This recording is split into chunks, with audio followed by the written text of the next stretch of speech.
Hey guys, tonight we begin with the final days of Queen Elizabeth I, the last Tudor monarch and one of England's most iconic rulers. She led her country through an age of flourishing art, decisive victories, and the forging of empire. But behind the crown and power was a woman whose death remains one of history's most enigmatic royal endings. So before you get comfortable, take a moment to like the video and subscribe, but only if you genuinely enjoy what I do here. And let me know in the comments where you're tuning in from and what time it is for you. It's always fascinating to see who's joining us from around the world. Now, dim the lights, maybe turn on a fan for that soft background hum, and let's ease into tonight's journey together. By the winter of 1602, Elizabeth the Fine was approaching her 70th year, an age few reached in Tudor England. Her skin, once powdered into porcelain perfection, had begun to betray the fragility beneath. Her brilliant auburn wigs, once symbols of youthful power, now sat atop a body weathered by nearly half a century of rule. For 44 years, she had reigned alone. She had outlived rivals, buried suitors, and silenced every threat that rose against her. But now the iron will that had defined the queen was beginning to crack. Though her mind was still sharp, those around her noticed something was shifting. Her appetite had waned. Her presence at court had grown sporadic. The fire that once radiated from her throne at Whitehall seemed dimmed, and with the turning of the year, rumors began to whisper through the tapestried halls of Richmond Palace, rumors that their sovereign was fading. There had been loss, painful personal loss. The execution of Robert Devereux, the Earl of Essex in 1601, had struck a deep blow. Though he had betrayed her, leading a failed rebellion and attempting to seize power, Elizabeth had loved him in her own way. Some said it was motherly affection, others whispered of something deeper. Regardless, watching him walk to the scaffold tore at her. She never truly recovered from that grief.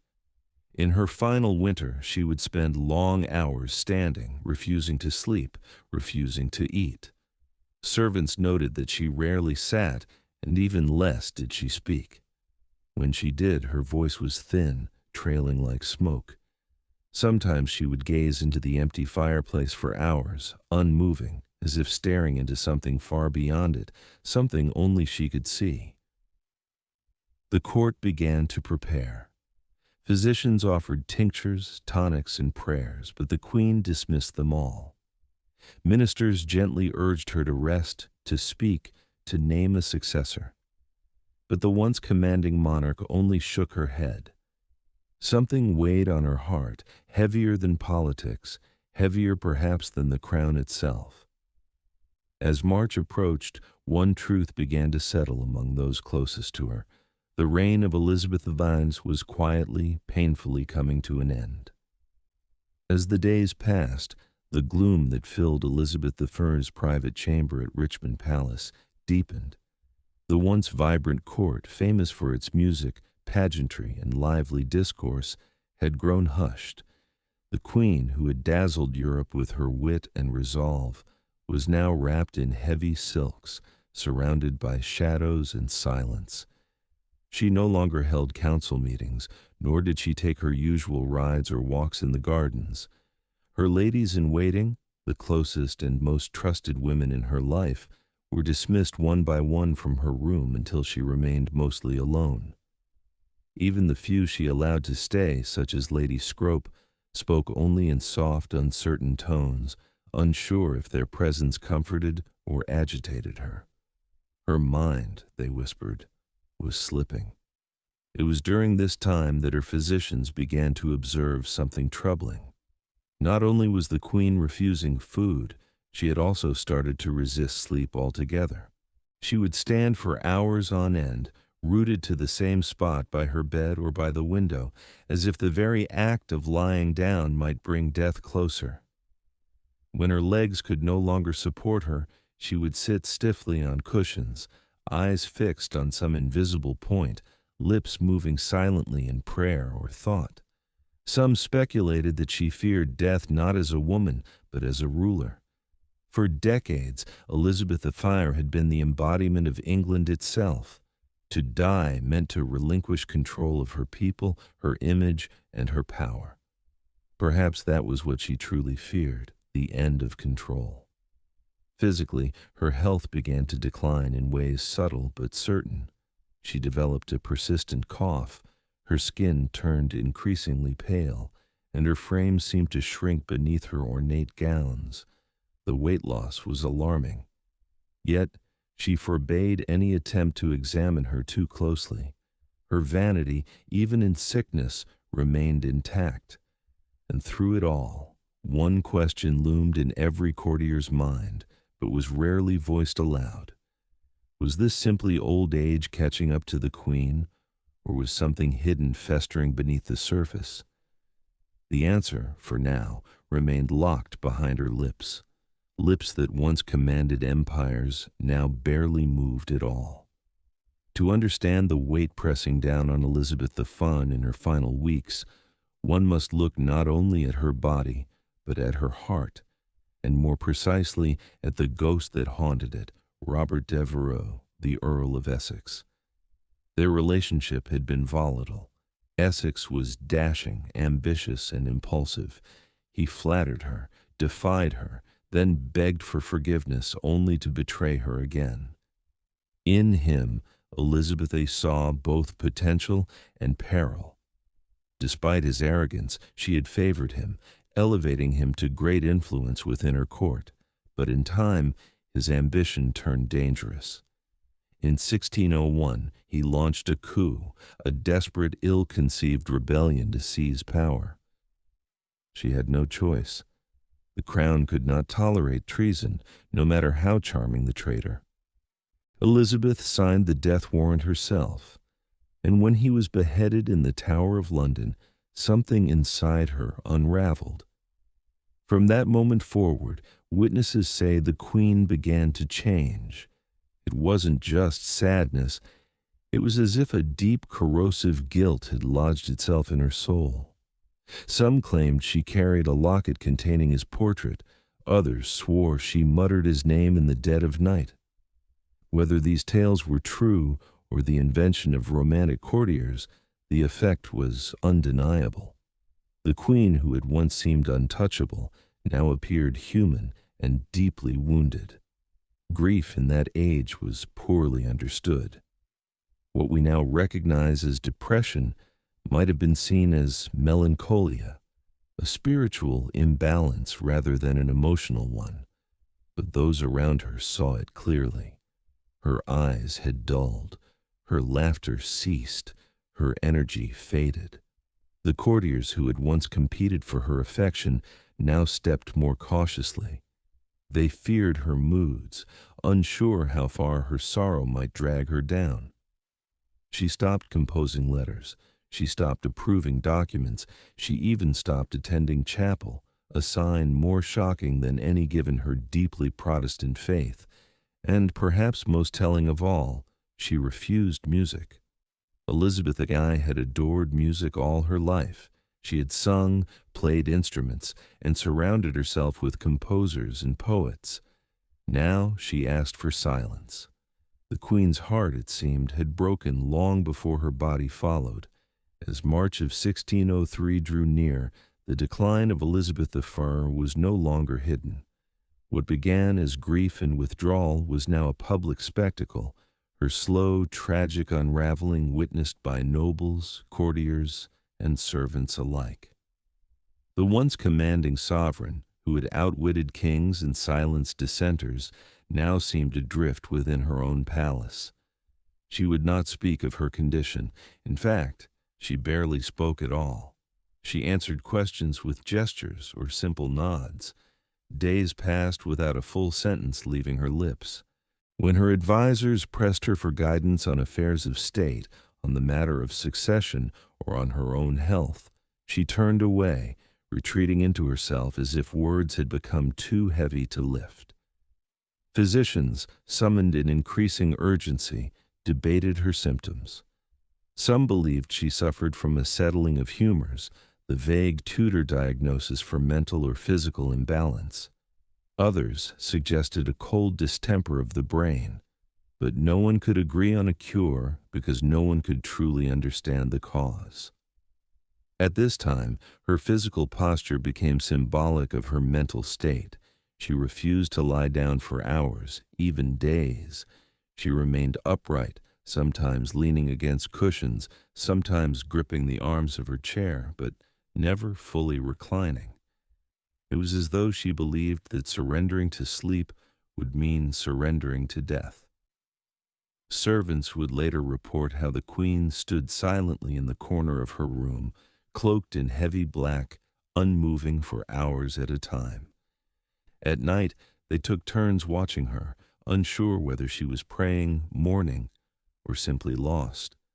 The palace around her seemed to fall into a hush. Courtiers spoke in whispers. Nobles paced outside her door, anxious for news. And all the while, the air grew thick with unspoken fear, not just of losing their queen, but of what might come after. The realm had no clear heir, and though Elizabeth had long refused to name one, everyone suspected that James VI of Scotland would be chosen. But without her voice, without her seal, would her will be honored. England was no stranger to power struggles, and a queen's silence could turn into a nation's chaos. The silence was no longer just hers. It was England's holding its breath. Among the many whispered theories about Elizabeth I's death, one stands out. Not because of its drama, but because of its slow, invisible nature. It wasn't a sword or poison goblet that may have killed her, but rather something far more insidious, her makeup. For decades, the Queen had adorned her face with a signature white mask of beauty, a thick layer of cosmetic powder known as Venetian ceruse. It was a fashion born from the aristocracy designed to signal nobility, purity, and wealth. The mixture, however, contained two key ingredients, vinegar and white lead. Yes, lead, a metal we now know to be toxic, even in small quantities. Applied daily, layer upon layer, this lead-based makeup was absorbed through the skin. Over time, it could damage the nervous system, weaken the muscles, cloud the mind, and ultimately shorten the lifespan. The symptoms of lead poisoning read like a shadowed list of Elizabeth's final months. Fatigue, depression, tremors, loss of appetite, cognitive decline, and skin deterioration. Her contemporaries noted that her teeth had blackened and fallen out. Her hair, once bright and flame red, had thinned and disappeared. Her skin, beneath the paint, was marked by sores and blemishes, signs that were hidden from the public behind pearl-studded wigs and powdered masks. And yet, the Queen remained committed to the illusion. She insisted on presenting the image of eternal youth, even as her body rebelled. That makeup was not just vanity, it was armor. And like any armor, it came with weight. In this case, a poisonous one.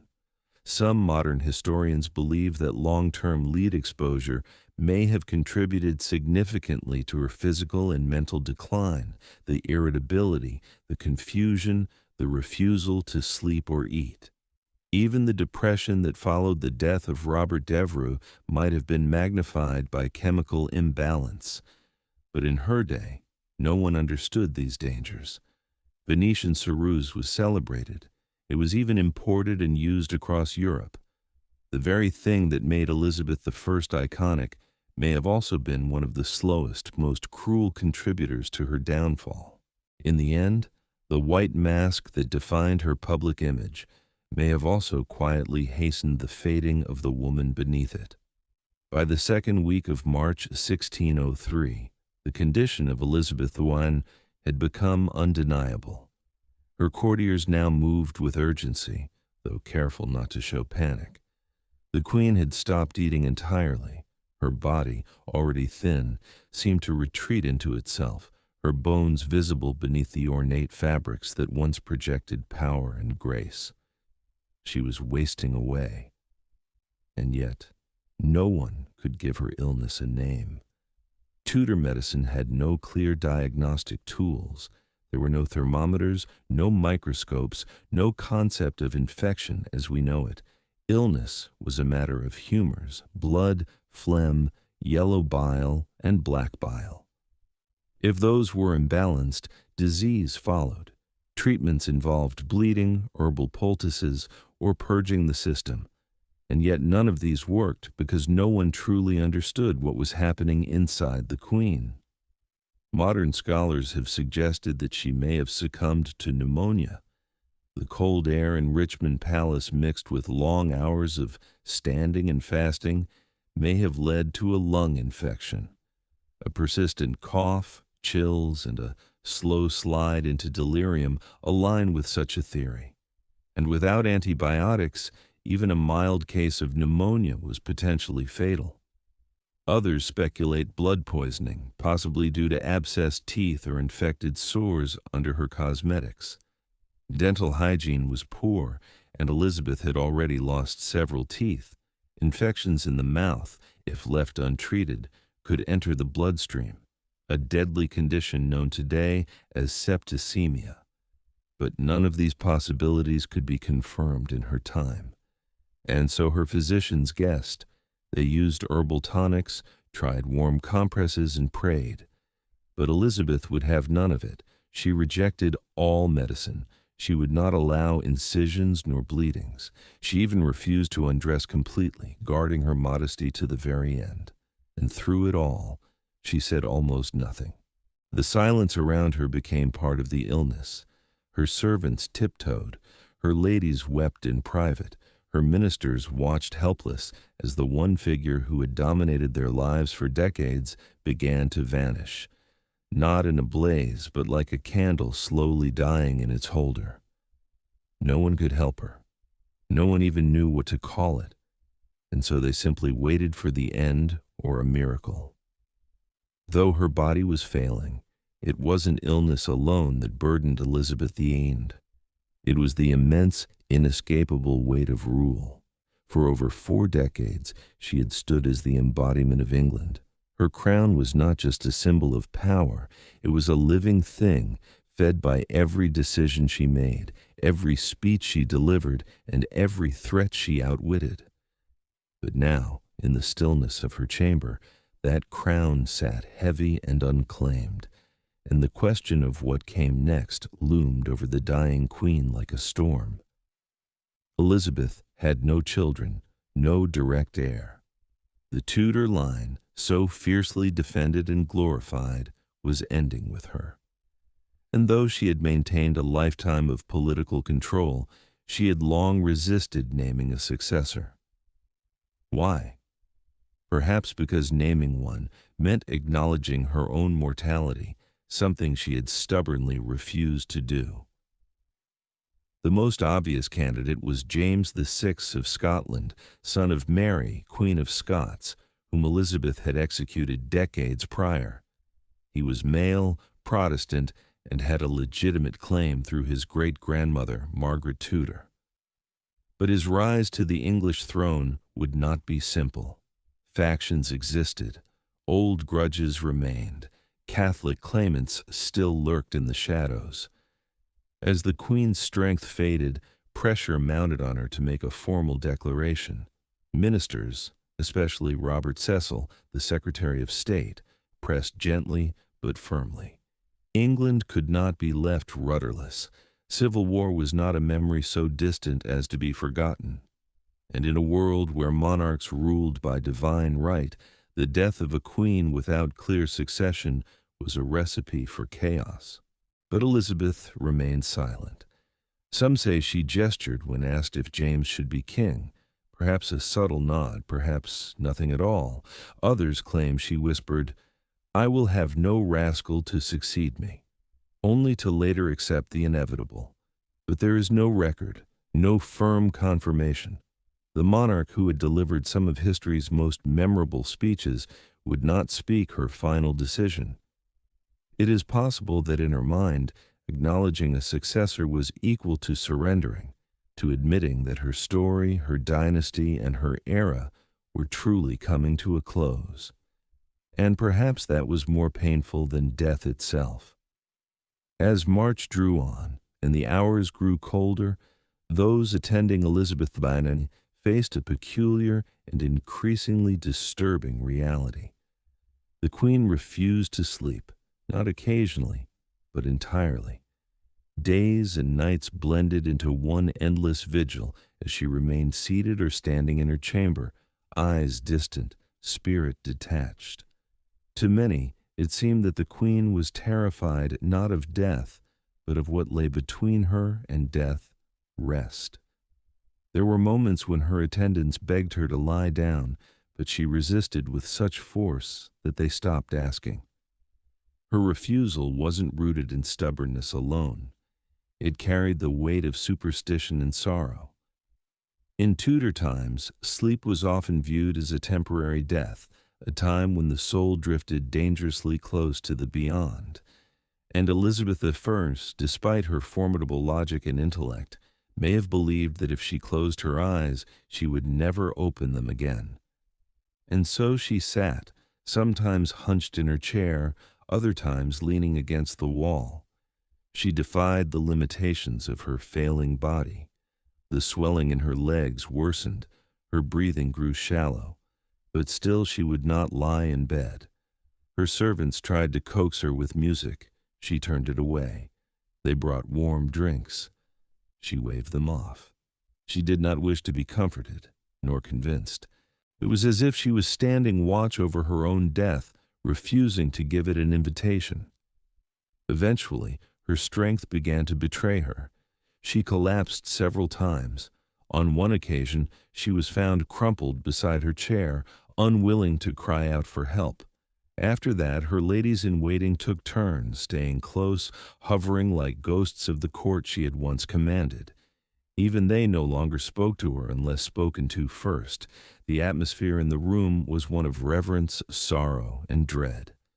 When at last she agreed to lie in bed, it was not from peace, but from exhaustion. Her body had given out. She was placed beneath the covers gently, like a fragile relic being lowered into silk.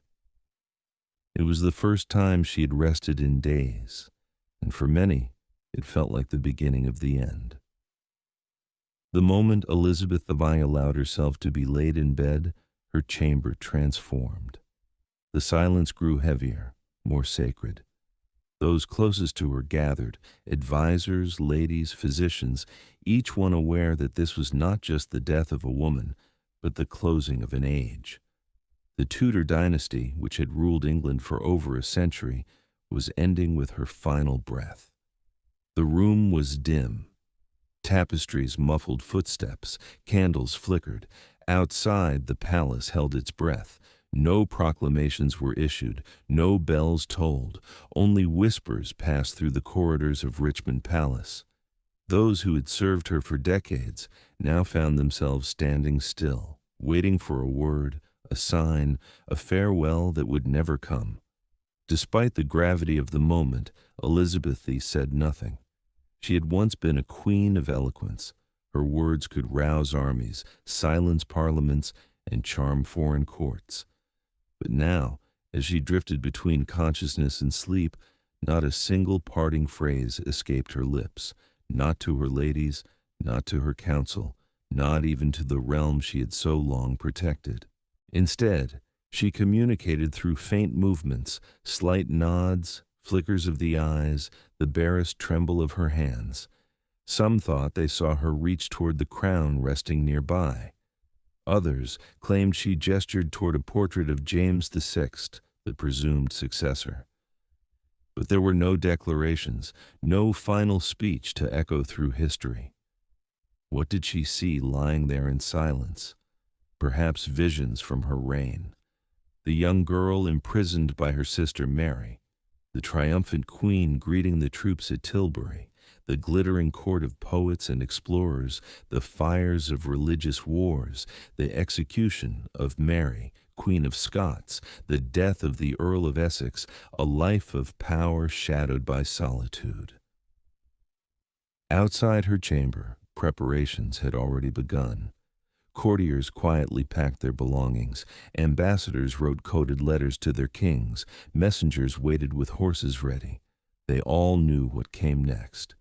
And yet, until the last moment, England remained a kingdom without a sovereign, for until her last breath, Elizabeth I was still queen. No one could take her place, not yet, not until she was gone. As the final hours of Elizabeth I's life unfolded, those who remained in her chamber stood like statues, silent, sorrowful, and uncertain. The queen no longer responded to touch or sound. Her breathing had grown shallow, irregular. Her skin, pale from age and illness, now took on an ashen hue. The fire in her had gone from a steady flame to a flickering ember. Lady Scrope, one of her most faithful attendants, refused to leave her side. She held the queen's hand and dabbed her brow with linen soaked in rose water. Others stood in the background whispering prayers, some aloud, others in their hearts. There was no ritual for this. There had never been a monarch like her before.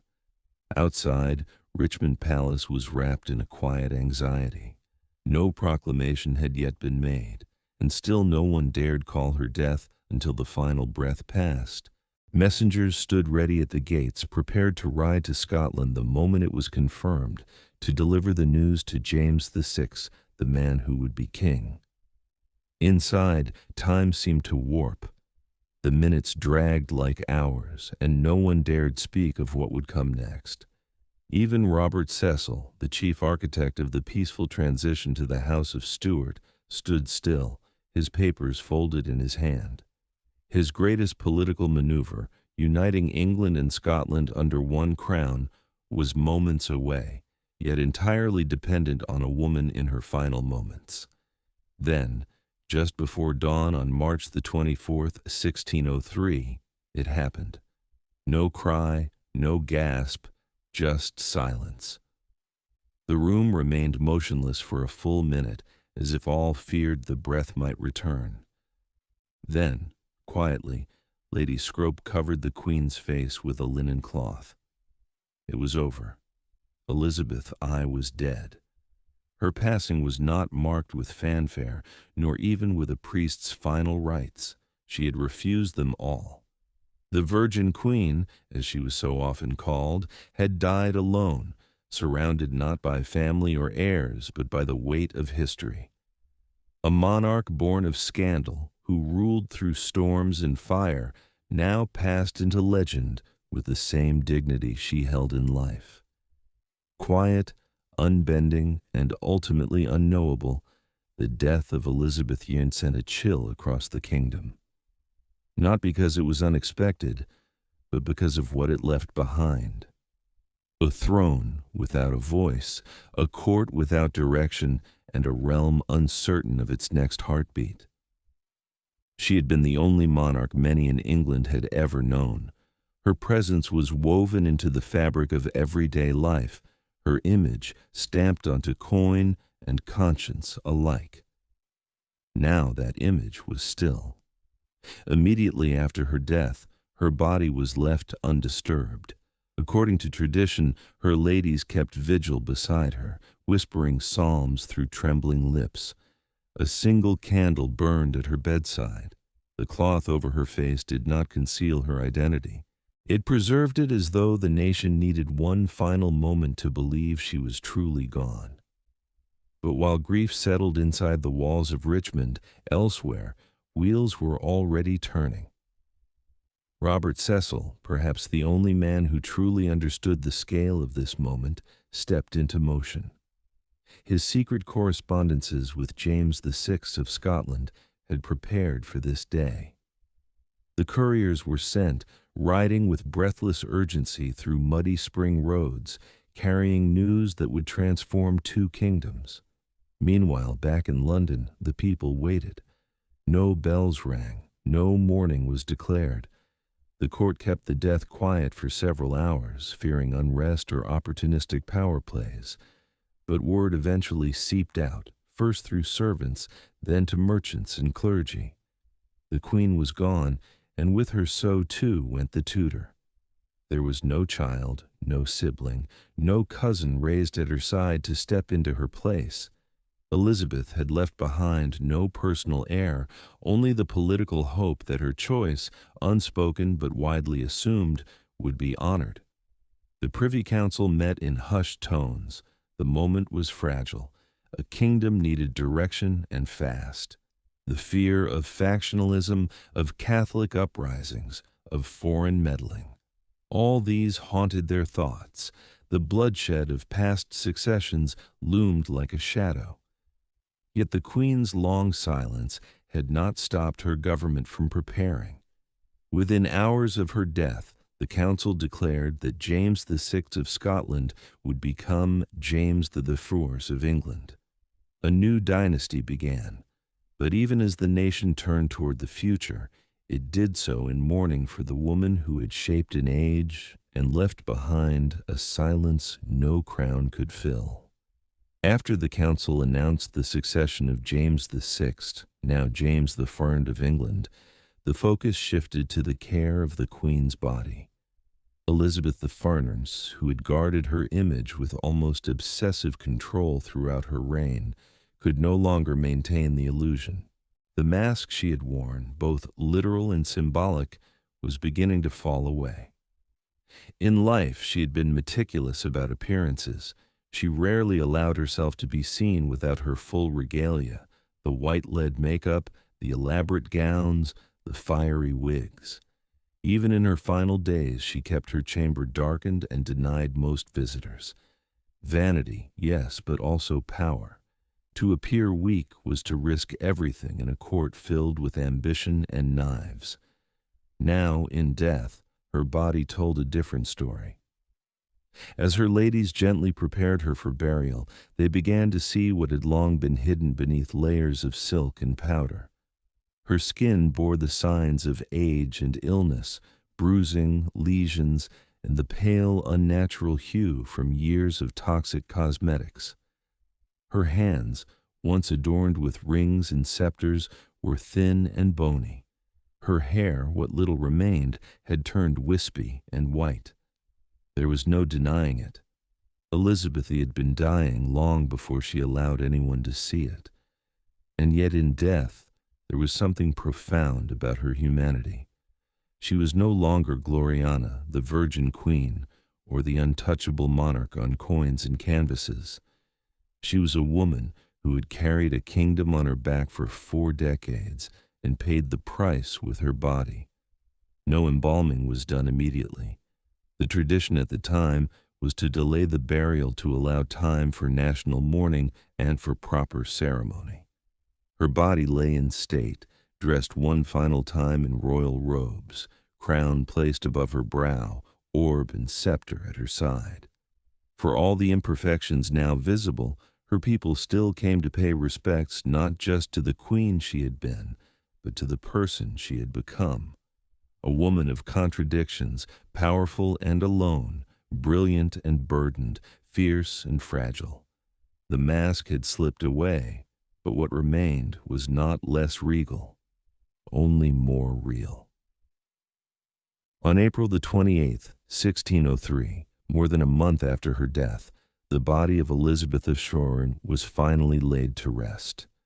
The delay had not been caused by negligence, but by reverence. England had lost its longest reigning monarch to date, and such a passing demanded a ceremony that would match the magnitude of her legacy.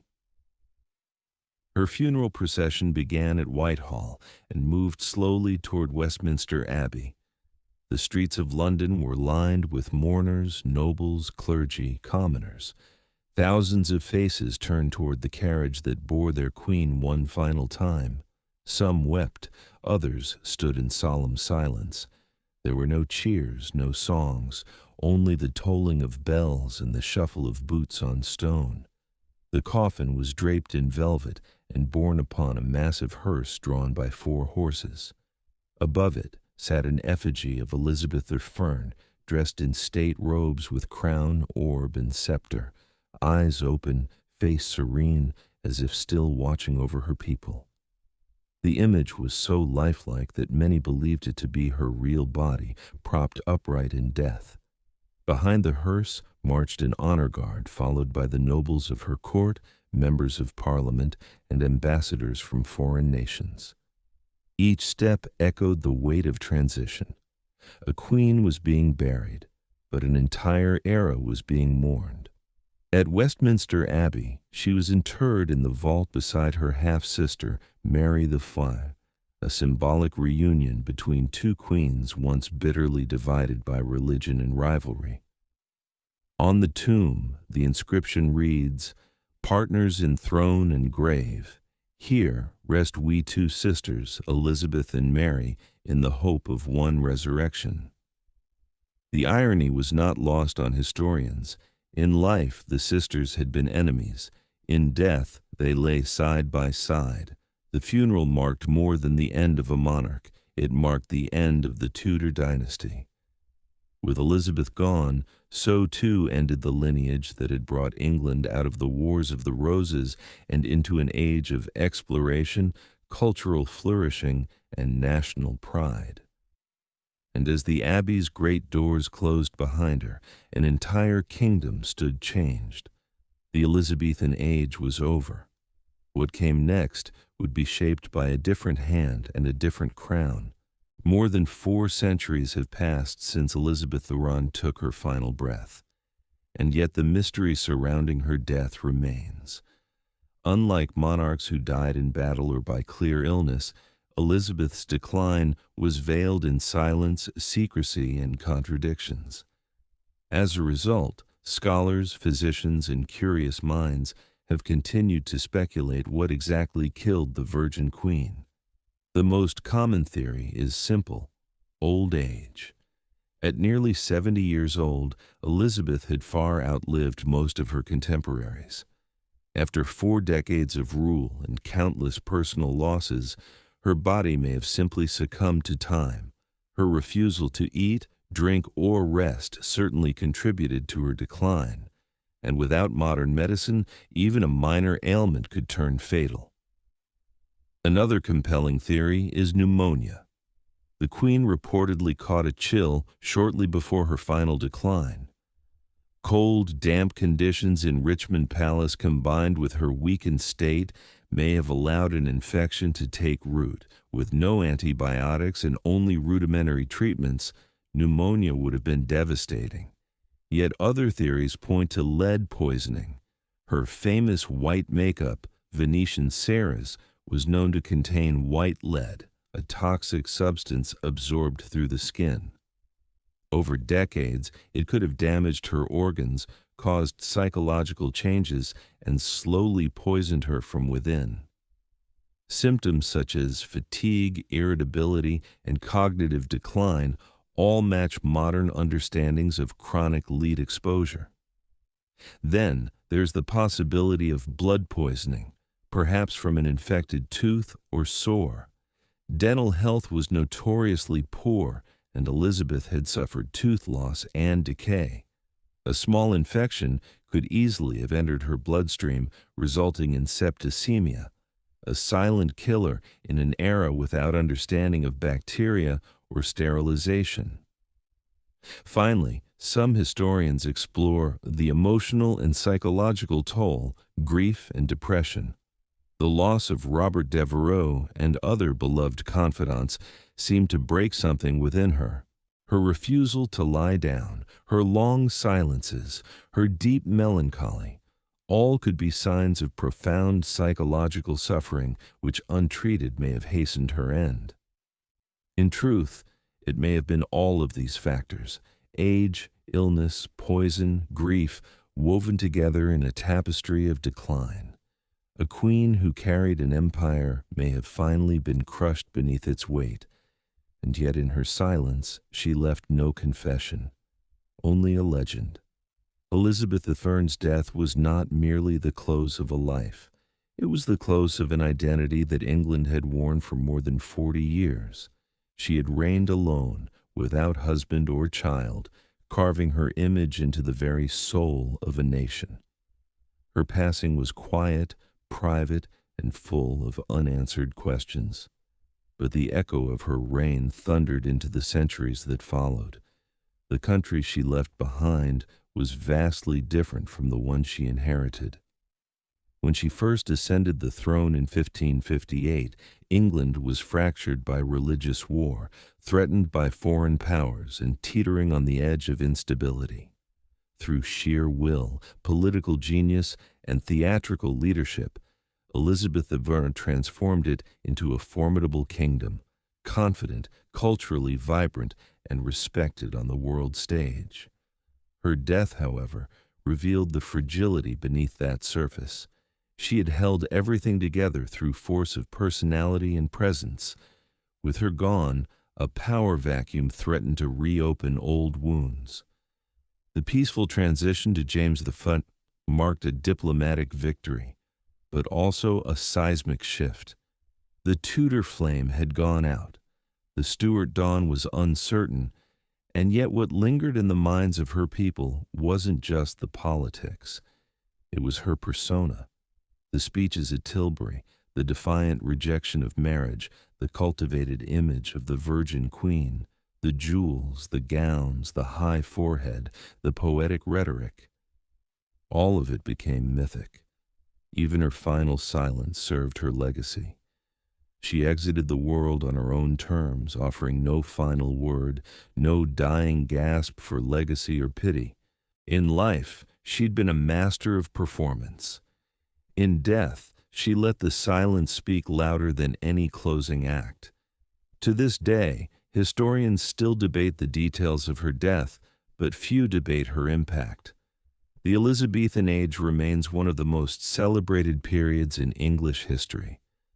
Her name became shorthand for a golden era of poetry, exploration, and national pride. And though her body rests quietly beneath the stones of Westminster Abbey, her story continues to live in pages, on stages, and in the very spirit of the monarchy she once ruled. She died alone, but she did not die forgotten. Long before chocolate bars lined grocery store shelves and hot cocoa warmed winter hands, cacao was something entirely different. It wasn't sweet. It wasn't even eaten. It was drunk, bitter, frothy, and sacred.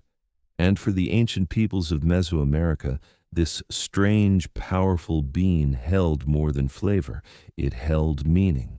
Our story begins over 3,000 years ago, deep in the tropical rainforests of what is now southern Mexico. The Olmecs, considered one of the first complex civilizations in the Americas, were likely the earliest people to cultivate the cacao tree. Though much of their history is shrouded in mystery, archaeologists believe they used cacao in rituals, and possibly as a ceremonial drink consumed by elite leaders or shamans. It was no ordinary refreshment. It was a vessel for spiritual power. But it was with the Maya civilization that cacao truly became a divine gift. The Maya, whose empire spanned much of Central America from around 250 to 900 CE, worshipped cacao as a sacred plant bestowed by the gods. According to their mythology, cacao was a gift from the gods of creation, part of the very foundation of human life. The Popol Vuh, a sacred Maya text, describes the gods forming humans from maize and cacao, binding them to the natural world. Cacao was reserved for important moments. Priests offered it during religious ceremonies. Nobles drank it during elaborate feasts. It was believed to invigorate the spirit and open a gateway to the divine. Served cold and mixed with chili, spices, or cornmeal, the cacao drink was rich, intense, and energizing. Often it was poured from vessel to vessel to create a frothy foam, a sign of prestige and quality. But cacao's value went even deeper than ritual. Maya markets used cacao beans as currency. A few beans could buy a tamale. 100 could buy a turkey. People stored them like money, traded them, and even made counterfeit versions from clay. To the Maya, chocolate wasn't a treat. It was life, power, wealth, and worship all in one. It was the drink of the gods flowing through the veins of kings and priests, and its bitter, intoxicating taste marked the beginning of one of the most remarkable culinary journeys in human history. Among the Maya, cacao was more than a beverage. It was a living symbol of divine order, woven into the very fabric of daily life and cosmic belief. This small, bitter bean from the jungle was thought to be a sacred substance capable of connecting mortals to the gods, the earth, and the afterlife. In every major Maya city from Tikal to Copan, cacao was present at the most important moments of life. When rulers were crowned, cacao was poured. When marriages were sealed, it was drunk by both bride and groom. And when the dead were laid to rest, vessels of cacao accompanied them into the tomb, offerings meant to nourish their souls in the next world. Cacao was commonly consumed during religious ceremonies, often by the priestly and elite classes. These drinks were not sweet, nor were they taken casually. They were blended with chili peppers, maize, vanilla, and sometimes even blood. A powerful combination intended to invigorate the spirit and induce visions. It was believed that drinking cacao could bring one closer to the divine, opening the mind to prophecy or sacred insight. The Maya also believed cacao trees were sacred. Their curved branches and brightly colored pods symbolized life, fertility, and abundance. In art, cacao often appeared alongside gods and ancestral spirits. On painted ceramics and carved stelae, you can see scenes of kings offering cacao to deities, or gods themselves emerging from the pods as if born of divine fruit. But cacao's role extended beyond religion. It was a staple of the social and economic world. Hosting a guest, you served cacao. Negotiating peace, you drank cacao together. For the Maya, to share cacao was to recognize shared humanity, an unspoken contract of trust, respect, and elevated purpose. Even in the homes of the wealthy, cacao drinking was ceremonial. Special vessels were used, beautifully painted cups, often marked with glyphs identifying the owner and the specific purpose of the drink. These weren't just dishes, they were heirlooms crafted with care and reverence. The reverence for cacao shaped the Maya identity. It was not just consumed, it was celebrated, revered, and trusted as a bridge between realms. In a world ruled by ritual and cosmic cycles, cacao was the drink that kept the universe in balance. Centuries after the Maya, another mighty civilization would rise and elevate cacao even further: the Aztecs. By the time Hernán Cortés and the Spanish conquistadors arrived in the early 1500s, cacao was not just a spiritual symbol or luxury item in the Aztec Empire. It was an institution used as money, medicine, and a royal indulgence. The Aztecs didn't grow cacao in the cool, dry climate of their capital, Tenochtitlan. Instead, they acquired it through trade or tribute. Conquered provinces in warmer southern regions were required to send cacao beans as payment to the imperial center. Tons of beans flowed into the empire's coffers, stored in granaries like modern banks. Each bean had value. A small rabbit could cost 10 beans. A turkey hen might cost 100. Servants were paid in cacao. Debts were settled with it. To counterfeit a cacao bean, to hollow one out and fill it with dirt, was a serious crime. In Aztec society, cacao was as valuable as gold, but its worth went beyond economics. Cacao, known as xocolotl, was revered as a warrior's drink. It was consumed by nobles, priests, and military leaders, never by commoners. Prepared with water, chili, and sometimes maize, it was believed to energize the body and sharpen the mind before battle. Emperor Moctezuma II is said to have consumed as many as 50 cups a day, believing it to be an aphrodisiac and a source of strength. Cacao was also a key element in religious ceremonies. Offerings were made to deities like Quetzalcoatl, the feathered serpent god who, according to legend, gave cacao to humanity after stealing it from paradise. It was believed that cacao had divine origins, and drinking it properly was a sacred act. In Aztec culture, cacao represented wealth, war, worship, and royalty. It was a seed of power earned, stolen, traded, and honored. But all of this would soon collide with European conquest. When Spanish eyes first saw the cacao bean, they didn't recognize its value. But that would change.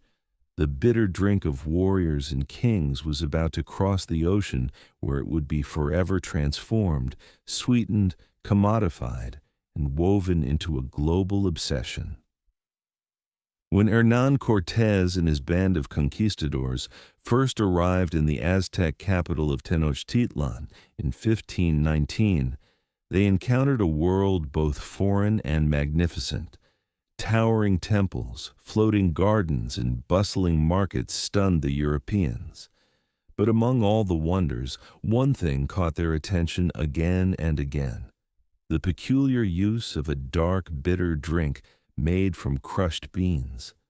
The Spanish watched as Moctezuma II was served cup after cup of chocolatl in golden vessels.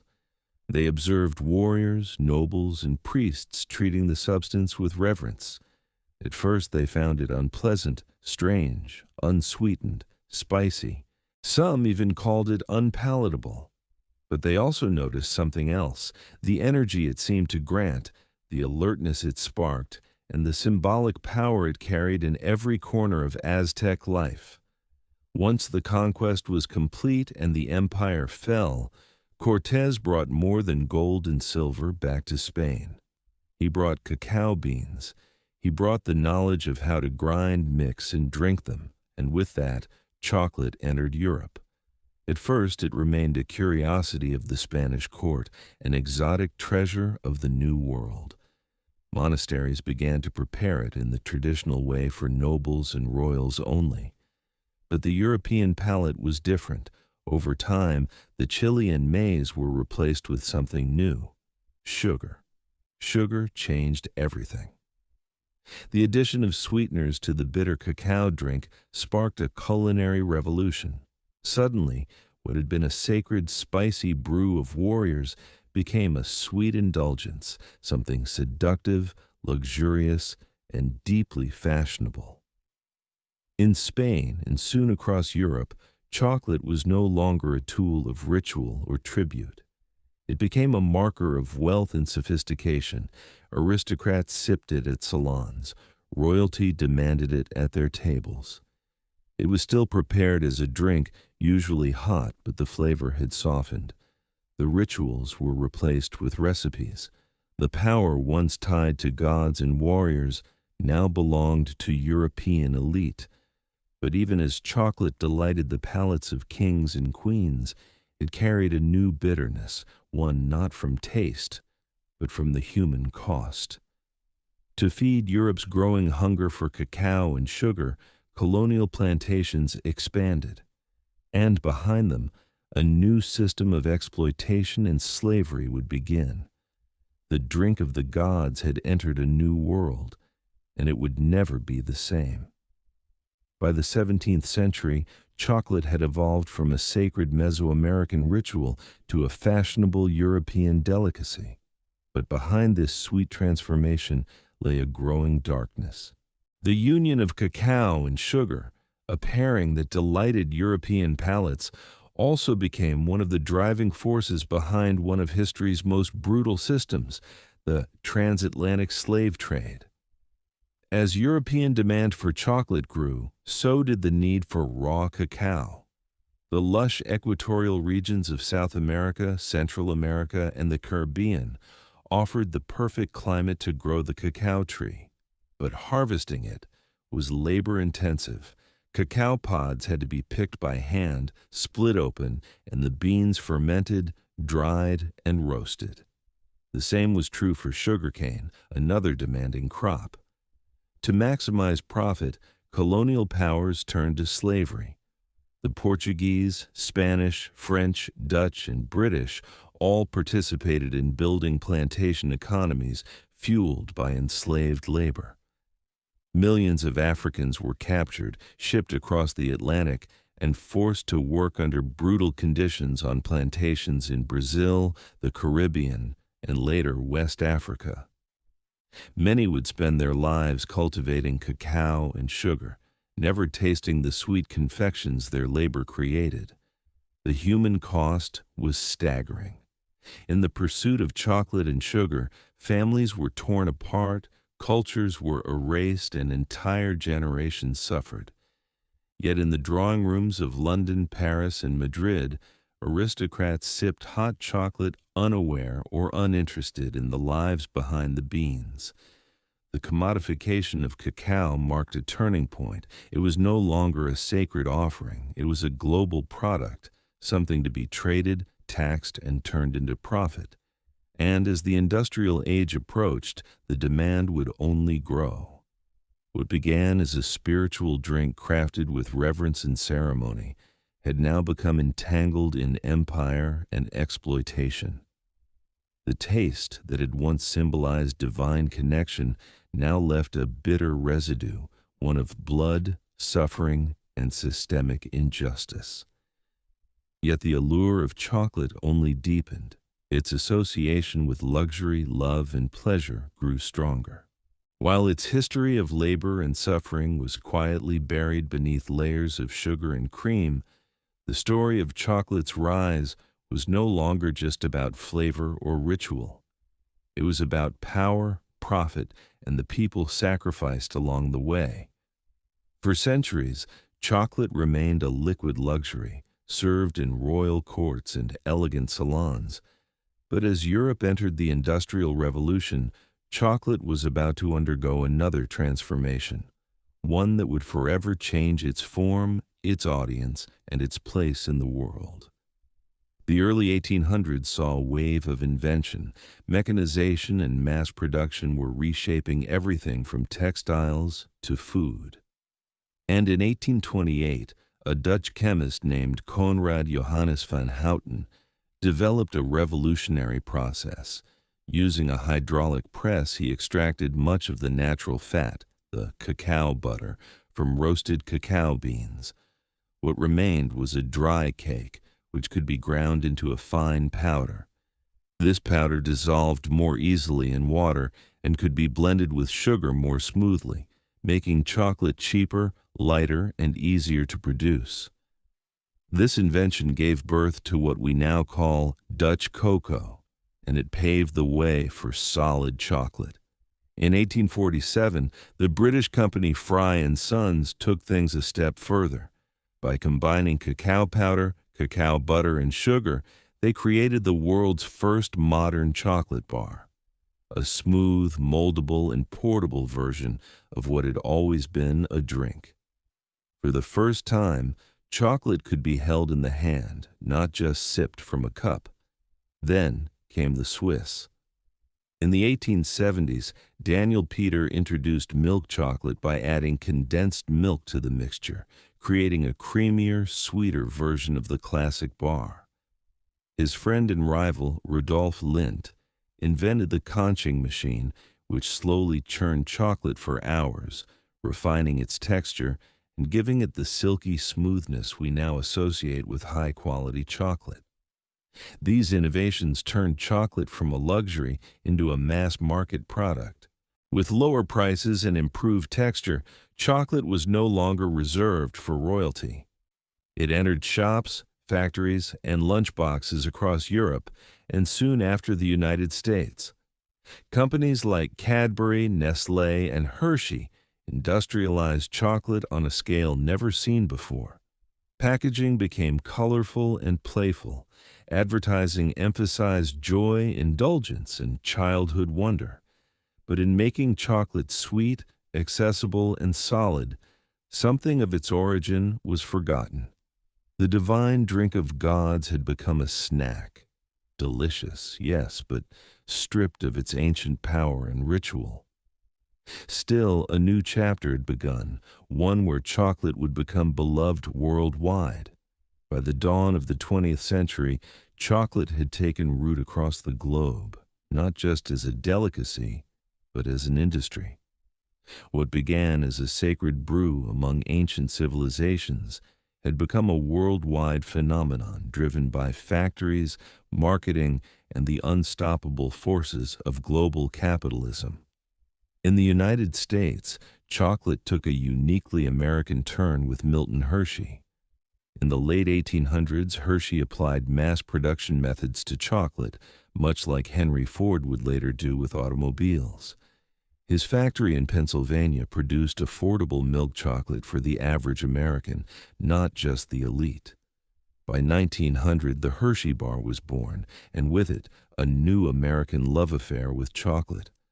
But chocolate was no longer just a product, it was becoming a symbol.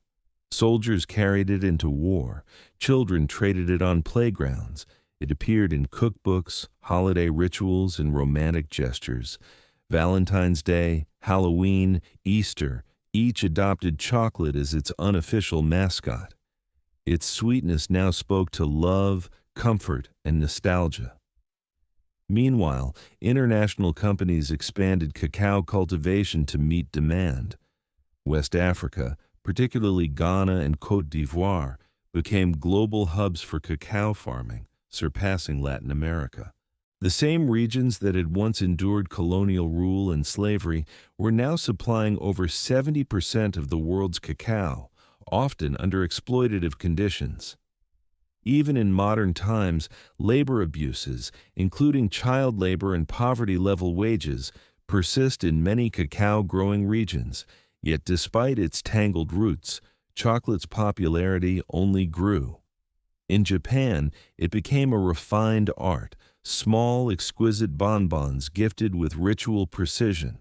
In Switzerland, it was a matter of national pride, with brands like Toblerone and Lindt defining premium quality. In Mexico, chocolate returned to its ancient roots, used in traditional dishes like mole, where bitter and savory flavors coexist.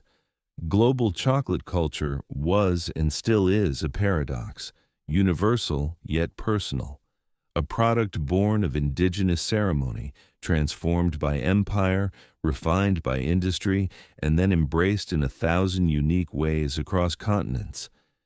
From the Andes to Antwerp, from Ghana to Geneva, chocolate had become part of the human story. And even though few stop to wonder where it came from, every bite carries the flavor of history, sweet, bitter, and everywhere in between. In the whirlwind of industrial growth and global expansion, chocolate's ancient origins were largely forgotten. What once carried divine meaning and ceremonial weight had become, for many, just another snack, delicious, convenient, and sold by the millions. But in recent decades, a new movement has begun to stir, a rediscovery of chocolate's roots and a return to the bean. The craft chocolate movement began in earnest in the early 2000s, inspired by trends in coffee, wine, and slow food. Artisans and chocolatiers across the world started asking, where does our chocolate come from? Who grows it? What does it taste like before it's buried beneath sugar and additives? The answers led them back to the cacao bean. Unlike industrial chocolate, which is often blended from beans sourced in bulk, craft chocolate focuses on single-origin cacao, preserving the unique flavors of specific regions, soils, and fermentation styles. Beans from Madagascar might taste fruity and citrusy, while those from Ecuador could carry floral or nutty notes. Chocolate, it turned out, had terroir, just like wine. This reawakening wasn't just about flavor, it was also about ethics. With greater awareness came concern over how cacao is produced. Documentaries and investigations revealed ongoing labor abuses, including child labor and unfair wages on cacao farms. In response, many craft chocolate makers began working directly with farmers, paying premium prices for high-quality, ethically grown beans.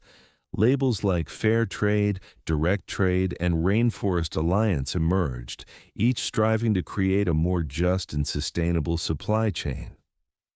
Meanwhile, chefs and food historians began reviving ancient Mesoamerican uses of cacao. In parts of Mexico and Guatemala, traditional drinks made with cacao, chili, and maize regained popularity. Indigenous communities shared recipes passed down for generations, reminding the world that chocolate was not invented in a factory, but in a forest. Museums, books, and culinary tours followed. People began to see chocolate not just as candy, but as culture, rich in heritage, struggle, and story. The world had changed chocolate, but chocolate in its essence had never changed. It was still the fruit of a tree grown by hand, prepared with care and shared with meaning. And for those who cared to listen, chocolate once again began to speak, not just in sweetness, but in memory. Today, chocolate is everywhere, at celebrations, in vending machines, inside pastries, and gourmet kitchens alike. It's a symbol of love, luxury, and comfort. But beneath its creamy surface lies a history that's anything but simple. It's a story of gods and empires, of joy and exploitation, of ritual and reinvention. Chocolate, perhaps more than any other food, is a mirror held up to civilization itself.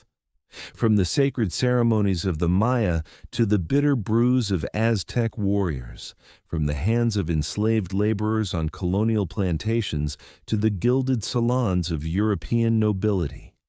From wartime rations to Valentine's Day traditions, chocolate has journeyed alongside humanity, reshaping itself at every turn. Its legacy is layered. On one side, chocolate represents ingenuity, resilience, and cultural fusion. It is the perfect example of how ingredients from one continent can meet techniques from another to create something entirely new. It has inspired poetry, science, and innovation, from the chemistry of tempering to the artistry of flavor balancing. On the other side, it holds a shadow. Much of the modern chocolate industry still depends on the labor of impoverished farmers, many of whom have never tasted the chocolate bars their beans help produce. Despite awareness campaigns and ethical certifications, problems like deforestation, underpayment, and child labor remain ongoing concerns in the cacao supply chain. Chocolate is also a story of forgotten voices. The indigenous peoples who first revered cacao saw it as sacred. Their traditions, silenced by colonization, are only now being rediscovered and their contributions acknowledged. Each time we bite into a truffle or sip a cup of hot cocoa, we engage, knowingly or not, with that deep and often painful history. And yet, for all its contradictions, chocolate continues to unite people across languages, borders, and beliefs. It brings joy, it comforts, it celebrates, it endures. Perhaps that is chocolate's greatest legacy. Not just its flavor, but its ability to evolve, to adapt, and to survive the rise and fall of civilizations. From ritual to recipe, from seed to symbol, chocolate has always meant more than it seemed. It is, in the end, not just a treat, but a story. One that even now we are still writing. In the early decades of the 19th century, the United States was a young and growing nation, restless in its ambitions. Its population was surging, and white settlers were pushing outward, hungry for farmland, gold, and opportunity. To many, the promise of the American frontier was a divine right, but to fulfill that dream, they looked westward, not into wilderness as they imagined, but into lands already deeply rooted in memory, culture, and life. Those lands belonged to Native American nations. Among the most prominent were the Cherokee, Creek, Choctaw, Chickasaw, and Seminole. Tribes with sophisticated political systems, written languages, newspapers, and schools. These were not scattered bands of nomads. They were sovereign communities, many of which had long tried to coexist with the United States on legal and diplomatic terms. The Cherokee Nation in particular had adopted numerous elements of American society in hopes of preserving their autonomy. They drafted a constitution modeled after that of the U.S., practiced agriculture, and many converted to Christianity. They published a bilingual newspaper. They even sent delegates to Washington. But to white settlers and politicians, assimilation was never enough. What they wanted was the land. Georgia, Alabama, Mississippi, and other southern states began encroaching more aggressively into native territories. They passed laws invalidating tribal governance, nullifying native property rights, and pressuring the federal government to act. The discovery of gold in northern Georgia only heightened the urgency. The land, they argued, was too valuable to remain in native hands. President Andrew Jackson, a former general and staunch advocate for removal, stepped forward with a solution. Clear the east of native nations entirely. Relocate them beyond the Mississippi River to a place where they would no longer obstruct the march of cotton plantations and white settlement. This was not merely policy. It was ideology. Manifest destiny, though not yet named, pulsed through the veins of the American project. The belief that white Americans were destined to expand from coast to coast came at the expense of anyone in their way. And in the 1830s, that meant entire nations of people. Thus, the stage was set not for progress, but for one of the most sorrowful and shameful journeys in American history, the Trail of Tears. On May 28, 1830, President Andrew Jackson signed into law the Indian Removal Act, legislation that would forever alter the lives of tens of thousands of Native Americans. Though cloaked in the language of fairness and voluntary exchange, the act marked the beginning of a calculated and relentless campaign to remove Native tribes from their ancestral homelands in the southeastern United States. The act authorized the president to negotiate treaties with Native nations, exchanging their lands east of the Mississippi River for territory in what was then called Indian Territory, an expanse of land that would later become Oklahoma. Supporters of the law argued that it would protect Native peoples from extinction by placing them far from white encroachment. But in truth, it was a land grab dressed in the rhetoric of protection. Andrew Jackson, a military hero celebrated for his brutal campaigns against the Creek and Seminole, saw removal as a logical continuation of American expansion. He claimed Native peoples could not live in harmony with white settlers. Removal, he argued, was not only beneficial, it was inevitable. They have neither the intelligence, the industry, the moral habits, nor the desire of improvement, he once said of Native nations. They must perish, or they must abandon their habitations and wander far into the wilderness. Congress was divided, but the bill passed narrowly. In the Senate, it cleared by just 3 votes. In the House of Representatives, it passed by a margin of 5. These slim victories were enough to set into motion one of the most tragic episodes in American history. Some tribes agreed to relocate, fearing war or further loss.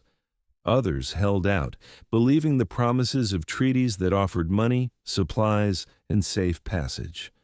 But these promises would prove hollow for many. In practice, the removal process was chaotic, cruel, and often violently enforced. What the law claimed would be a peaceful transfer quickly became a nightmare of broken agreements, corruption, and forced marches. Entire communities were uprooted, homes burned, crops destroyed. Soldiers arrived at the doorsteps of families, ordering them to pack what they could carry. Behind them came settlers ready to claim the cleared land. The Indian Removal Act didn't just redraw maps. It severed ancestral ties, destroyed lives, and exposed a bitter truth. American expansion was built not only on hope, but on heartbreak. While many tribes faced mounting pressure to sign removal treaties, the Cherokee Nation chose a different path, one grounded not in weapons, but in words and law. Determined to defend their sovereignty, the Cherokee took their fight to the courts of the United States, using the very legal system that had been used against them. Under the leadership of Principal Chief John Ross, the Cherokee drafted a constitution, created a formal government, and asserted their right to exist as a sovereign nation within U.S. borders. They believed that by proving their civilization and political structure mirrored that of the American Republic, they could protect their territory. Their resistance culminated in two landmark Supreme Court cases. In Cherokee Nation versus Georgia, 1831, the Cherokee sought a federal injunction against laws passed by the state of Georgia that stripped them of their rights and lands. The court, led by Chief Justice John Marshall, ruled that the Cherokee were not a foreign nation and thus had no standing to sue. A devastating blow. But the next year, a second case would shift the tide. In Worcester versus Georgia, 1832, the court ruled in favor of the Cherokee, declaring that the state of Georgia had no authority to impose laws on Cherokee territory. Marshall affirmed that the federal government alone could negotiate with sovereign native nations. For a brief moment, justice appeared to be on the Cherokee's side. But President Andrew Jackson reportedly responded with chilling defiance. John Marshall has made his decision. Now let him enforce it. Whether he actually said those exact words remains debated, but his actions left no doubt.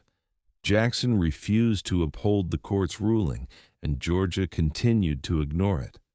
The Constitution had spoken, but political will refused to listen. The Cherokee, clinging to hope, still resisted signing removal treaties, but division crept in. A small faction within the Cherokee, led by Major John Ridge and Elias Boudinot, believed removal was inevitable and signed the Treaty of New Echota in 1835 without the authorization of the Cherokee government. That treaty, passed by a narrow vote in the U.S. Senate, sealed the fate of the Cherokee Nation. Despite the protests of the majority, it was declared binding. And so the Cherokee fight for justice ended not with a gavel, but with the sound of soldiers preparing to march. In the spring of 1838, under orders from President Martin Van Buren, thousands of federal troops and state militias descended upon Cherokee lands. The time for negotiation was over. The Treaty of New Echota, signed by a minority of Cherokee without the consent of their nation, had been ratified by Congress. Removal was now official policy, and the military was sent to carry it out by force. Across Georgia, Tennessee, North Carolina, and Alabama, Cherokee families were torn from their homes with little warning. Soldiers arrived at farms and cabins with bayonets and orders. Families were given only moments to gather belongings, sometimes nothing more than the clothes on their backs. Their homes were looted and burned. Crops were left to rot in the fields. Churches, schools, and burial grounds, all abandoned. More than 16,000 Cherokee were rounded up and placed in military stockades. These makeshift camps were overcrowded and unsanitary, with little food, dirty water, and no shelter from the elements. Disease spread rapidly. Measles, dysentery, and whooping cough took a heavy toll even before the march began. Some groups were moved immediately under armed guard. Others, held in the sweltering summer heat, were forced to wait until autumn, when travel conditions were considered more favorable.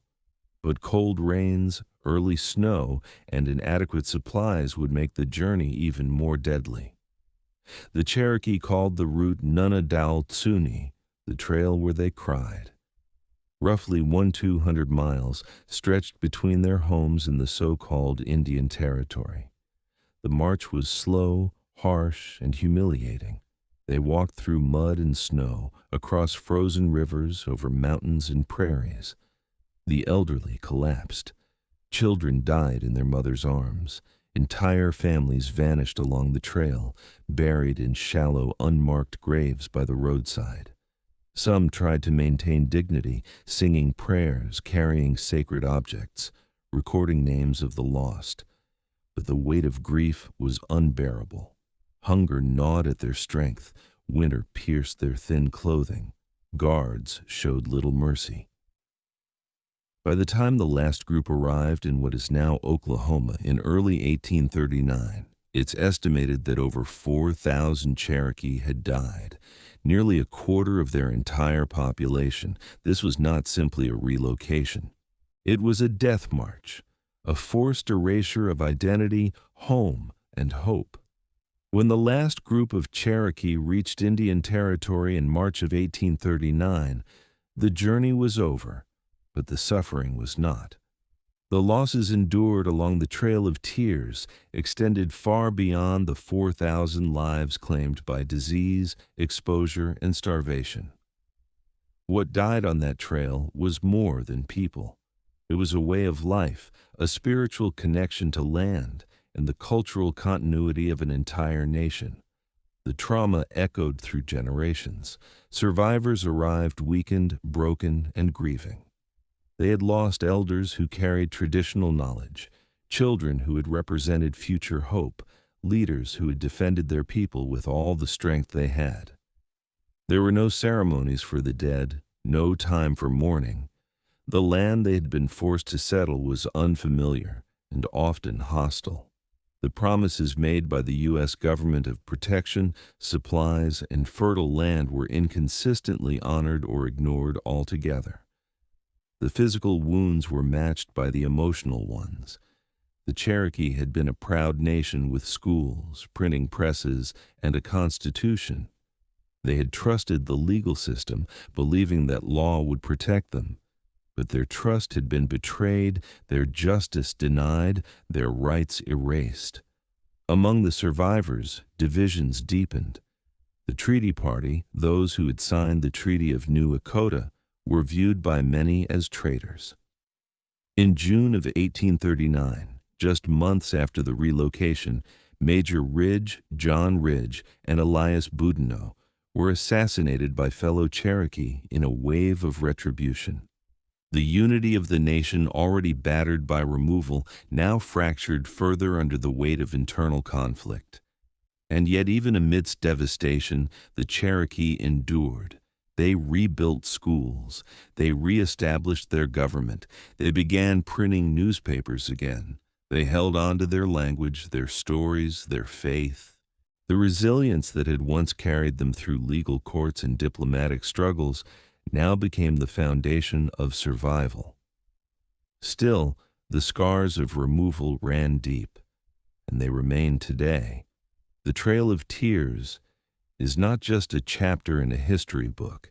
It's a living memory carried in families, in oral traditions, and in the soul of a people who were forced to leave everything behind.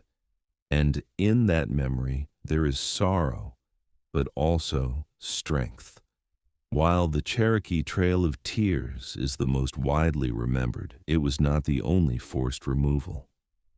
The Indian Removal Act of 1830 targeted multiple native nations, each with their own languages, traditions, and lands, and each endured their own version of exile, suffering, and loss. The Choctaw were the first to be removed. Beginning in 1831, thousands of Choctaw were forced from their homelands in Mississippi and Alabama. Most traveled on foot without wagons or adequate supplies. As they marched through freezing rains and swollen rivers, hundreds died. A Choctaw chief later called it a trail of tears and death, a phrase that would echo in history. The Creek Nation, once powerful in the southeast, was next. After years of broken treaties and violent clashes with settlers and militias, they too were rounded up and driven westward. In 1836, over 15,000 Creek were removed, many in chains. Thousands perished along the way, while others were sold into slavery or scattered from their kin. The Chickasaw negotiated payment for their lands before removal, but their journey was no less brutal. Delays in receiving compensation left them without resources, and hundreds died from disease and starvation during the move west. The Seminole of Florida resisted most fiercely. From 1835 to 1842, they waged guerrilla war against U.S. forces in the swamps and forests. Leaders like Osceola became symbols of resistance. But even the Seminole could not withstand the weight of U.S. military power forever. Thousands were captured or killed. Others were forcibly marched to Indian territory, while a small group fled deep into the Everglades, where their descendants remain today. In all, over 100,000 Native Americans from multiple nations were displaced during the removal era. The government called it policy, the settlers called it progress. But for Native peoples, it was catastrophe. Each nation's trail was different, but all shared the same themes: betrayal, suffering, and loss. Sacred homelands were stripped away. Cultural centers were shattered. The bonds of community, family, and memory were stretched to the brink. And yet, these nations carried their songs, their languages, and their spirit with them into a new land that did not welcome them, but where they would find ways to survive. When the Cherokee, Choctaw, Creek, Chickasaw, and Seminole finally arrived in Indian Territory, what is now the state of Oklahoma, they found a land that was nothing like the one they'd been forced to leave. The federal government had promised fertile soil, safety from further encroachment, and permanent ownership of their new homes. But those promises, like so many before, would prove fragile. The land was unfamiliar, the climate harsher. For many, it was difficult to grow crops or rebuild homes using traditional methods. Winters were bitter and unpredictable. Summer droughts scorched the earth. Communities were scattered, with many families arriving months apart or not at all. Diseases followed them: cholera, smallpox, influenza. Grief lived in every new settlement. The government aid that was promised, livestock, tools, food, and money, often arrived late or not at all. Corruption plagued the system. Contractors cut corners. Supplies were spoiled. Resources meant to help resettled families start over were siphoned off by middlemen or bureaucrats with little oversight. Worse still, the land that had been guaranteed as a permanent Indian homeland was soon under threat. As settlers pushed westward and the borders of U.S. states crept closer, new pressures emerged. Railroads began to carve through the land. Treaties were rewritten or ignored under pressure or manipulation. What had been set aside as sovereign territory began to shrink once again. Despite these hardships, the nations worked to rebuild.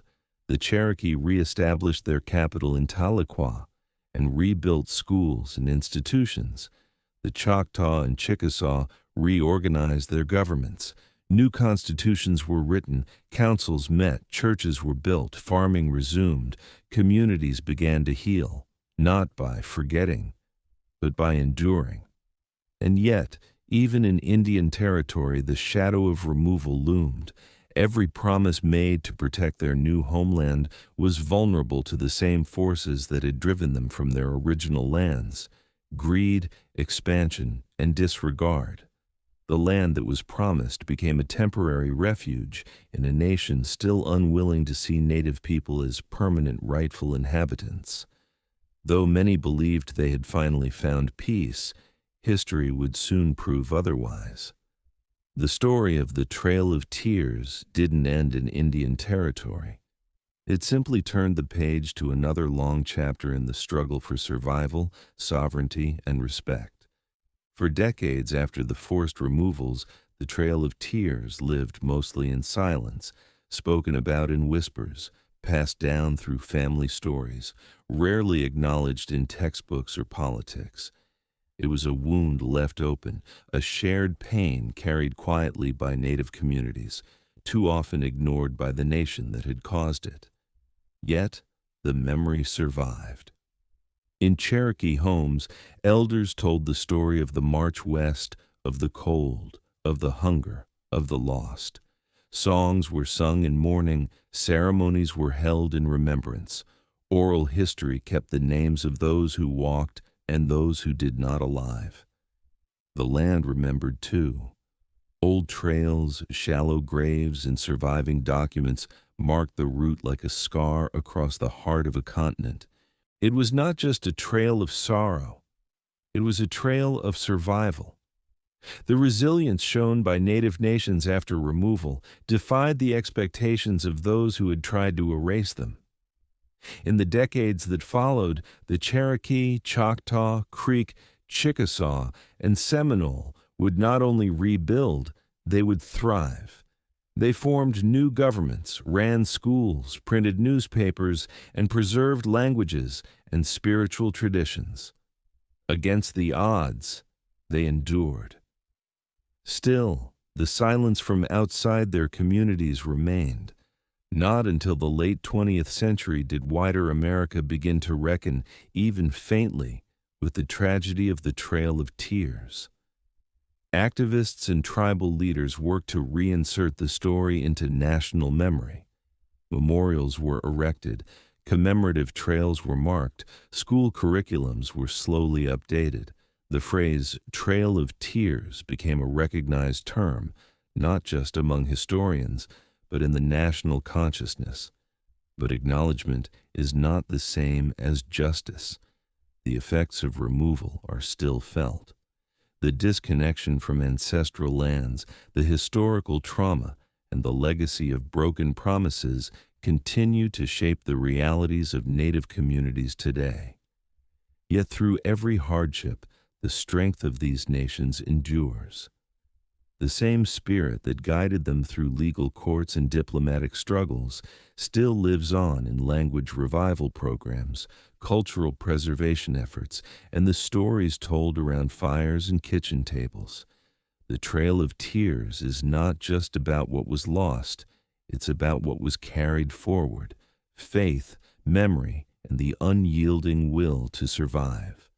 Today, the Trail of Tears is remembered not only as a historical event, but as a living memory, a reminder of injustice, of resilience, and of the strength it takes to carry a people forward when the world turns against them.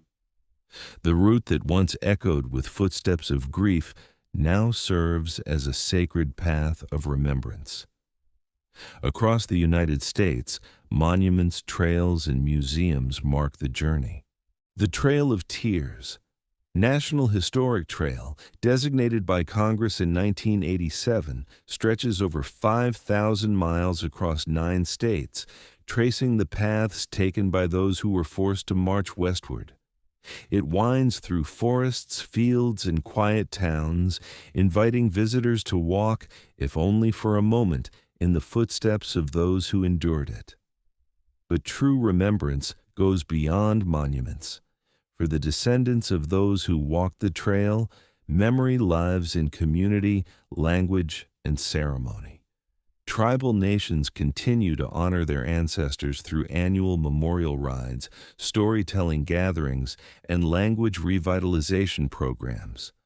What was once a story nearly silenced is now reclaimed and spoken with pride. Schools now teach it, films portray it, authors and poets give voice to the sorrow and strength of that era.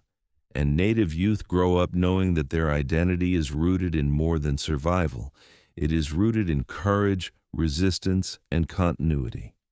Yet, there is still work to do. The Trail of Tears stands as a challenge to how history is told and remembered. It asks us to confront the cost of expansion, the cruelty behind policy, and the ongoing struggles faced by indigenous peoples. It reminds us that progress without humanity is not progress at all. It is erasure. To honor the Trail of Tears is to do more than look back. It is to listen, to learn, and to uplift the voices that once were pushed aside. It is to recognize that the story of America is incomplete without its native nations, not just in the past, but in the present and in every chapter yet to come. And so we remember, not just with sorrow, but with deep respect, because even in the face of betrayal and exile, the people walked forward, and they did not vanish. They endured. For in the biting cold of early 1692, Salem Village, Massachusetts, was a place thick with unease. Tucked into the harsh New England wilderness, this Puritan settlement was more than just a collection of farms and meeting houses. It was a community teetering on the edge of spiritual and social collapse. The people of Salem believed they were God's chosen, placed in a wild and dangerous land to carve out a righteous life. But beneath their devotion simmered years of fear, tension, and division. The Puritans lived under a strict religious code. They believed in an invisible world filled with angels and demons. The devil, they were taught, was not a metaphor, but a real and active force. Witches, they believed, could sign the devil's book, casting spells and corrupting the innocent. To question this was to question Scripture. To doubt a minister was to challenge God, and Salem had no shortage of spiritual pressure. Reverend Samuel Parris, the village's minister, was a deeply polarizing figure. Harsh, suspicious, and often paranoid, he saw signs of sin everywhere. His sermons thundered with warnings of damnation and the devil's work. He divided the congregation with his fire and brimstone preaching, creating deep rifts among neighbors and families. Beyond the pulpit, Salem faced economic and political strain. A long-running feud between Salem Village and the wealthier Salem town caused constant tension. Land disputes were common, and the boundaries between property, belief, and personal grievance were often blurred. Old resentments lingered just beneath the surface. To make matters worse, the surrounding wilderness was a source of terror. The memory of brutal Native American attacks during King Philip's War was still fresh. Crops had failed the year before. Smallpox had swept through the region. In the Puritan mind, these disasters were not chance. They were punishment for hidden sins. It was in this atmosphere of religious anxiety, political rivalry, and survivalist dread that a group of young girls would begin to act strangely. Their sudden fits, wild accusations, and cries of witchcraft would not be dismissed as childish games. Not here, not in Salem.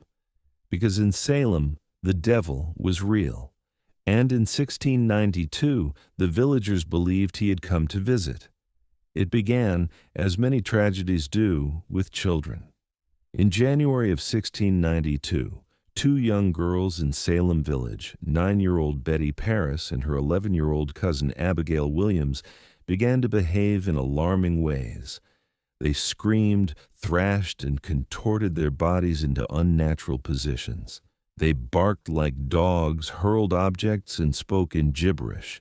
When reprimanded, they wailed in pain and claimed they were being pinched or pricked by invisible forces. Their afflictions confounded the adults around them. Reverend Samuel Parris, Betty's father, initially saw the behavior as disturbing, but perhaps curable. A local doctor, William Griggs, examined the girls and gave a chilling diagnosis. They were under an evil hand.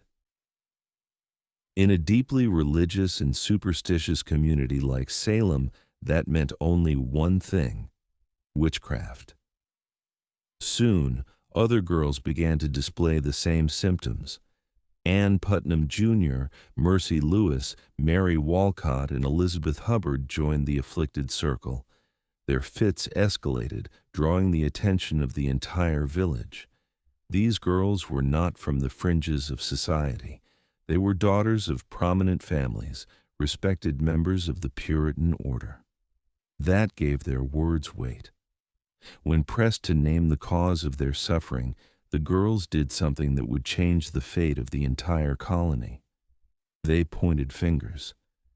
The first to be accused was Tituba, an enslaved woman of Caribbean origin in the Paris household.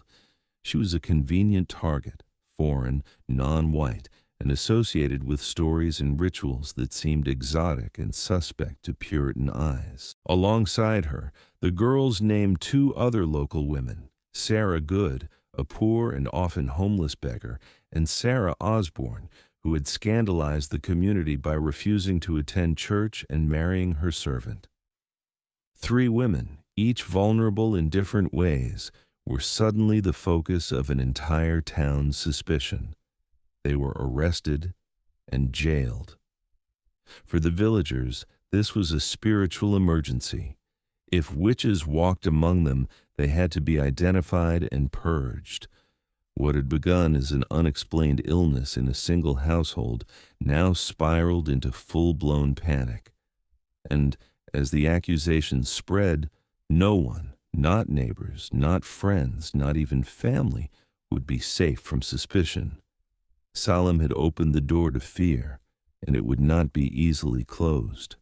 In the early months of 1692, as more villagers fell into hysterics and more names were whispered in fear, Salem's courts began relying on a kind of evidence never before used in any English-speaking legal system, spectral evidence. It would become the most controversial and damning tool of the trials and the most dangerous. Spectral evidence was based on the belief that a witch could send her spirit or specter to torment victims from afar. The afflicted girls would scream in court, claiming to see the accused person's ghost pinching, choking, or stabbing them, while the accused stood silently in front of them, often in disbelief. To the Puritan mind, this wasn't imagination or performance. It was considered valid proof of a pact with the devil. When the accused denied their guilt, they were accused of lying. And when they stayed silent, that too was seen as an admission of guilt. Those who confessed, however, were often spared execution, especially if they named other witches. This perverse incentive caused a wave of coerced confessions. Tituba, the enslaved woman accused first, confessed under pressure. She claimed that a tall man from Boston, clearly meant to suggest the devil, had visited her and promised her freedom if she served him. She described strange creatures, flying spirits, and even said she had seen a witch's book filled with signatures, implying that others in the village had also made deals with Satan. Her testimony was graphic, theatrical, and terrifying. Whether Tituba's confession was strategic, survival-driven, or partly imagined remains debated, but it had a powerful effect. It validated the girl's accusations and stoked public fear. If witches were real, and if they moved unseen, then anyone could be guilty. Soon more confessions followed, some extracted under duress, others offered in hope of mercy. Those who refused to confess were often treated more harshly than those who admitted guilt. The line between truth and fantasy vanished in the candlelit courtrooms. Hysteria drowned reason. Ministers urged caution, but too often their voices were ignored. Jails filled with the accused, farmers, midwives, churchgoers, even children. The foundations of justice in Salem were crumbling. A town once governed by scripture and order now answered to visions, screams, and shadows. And still, the accusations grew.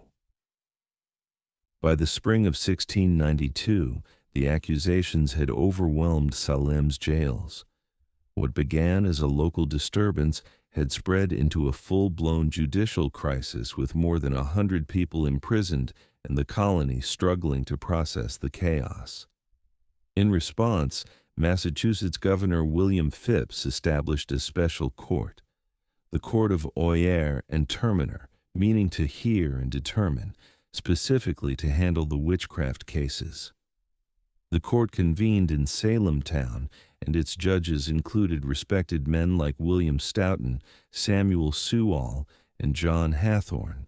But even their experience and stature couldn't shield the proceedings from hysteria. The rules of evidence bent to fear. Spectral evidence was accepted. Hearsay was common, and doubt, even skepticism, was considered dangerous. The first to be formally tried and executed was Bridget Bishop, a woman long suspected by neighbors of being unruly and outspoken. She wore bright clothing, ran a tavern, and had been accused of witchcraft years before, making her a perfect scapegoat. During her trial in June, the afflicted girls claimed to see her specter pinching and mocking them in the courtroom. When she denied all charges, her resistance was taken as proof of guilt. Bridget was convicted swiftly and hanged on June 10, 1692. She would not be the last. With her death, the machinery of accusation, trial, and execution accelerated. Week by week, more prisoners were brought before the judges. Some were pillars of their communities, church members, midwives, landowners. Others were beggars, widows, or former servants. What united them was not guilt, but suspicion, and in many cases, the misfortune of being disliked, envied, or simply misunderstood. The accused stood before a court where they had little hope. Their fate often depended on the theatrics of their accusers or the political winds of the day. Those who confessed and accused others were usually spared. Those who maintained innocence were more likely to be hanged. Fear fueled everything. Families turned on each other. Neighbors testified to save themselves. Ministers cautioned restraint, but their voices were drowned out by cries for purification. And overhead, a gallows was built on Proctor's Ledge, just outside Salem. It waited in silence as the town below fed it names one trial at a time. By the height of the summer of 1692, Salem was no longer a town. It was a furnace burning with fear, accusation, and righteous fury. The witch trials had moved beyond Salem village and Salem town, spreading like wildfire across neighboring communities. Ipswich, Andover, Gloucester, and others were soon gripped by the same fever. Accusations multiplied, jails overflowed. No one was safe. The accused came from all walks of life. Some were outsiders, beggars, former slaves, women without families. Others were deeply rooted in the community, church deacons, wealthy farmers, and even former accusers. Once the machinery of suspicion began to churn, it spared no one. Families were torn apart. Husbands and wives accused one another. Children testified against parents. Friends betrayed friends. Even those who questioned the legitimacy of the trials became targets. To doubt the existence of witches was in the minds of some to align with them. Nowhere was this madness more visible than in the behavior of the afflicted girls. During court proceedings, they cried out in pain, claimed to see spectral animals, mimicked the accused, and fainted in unison.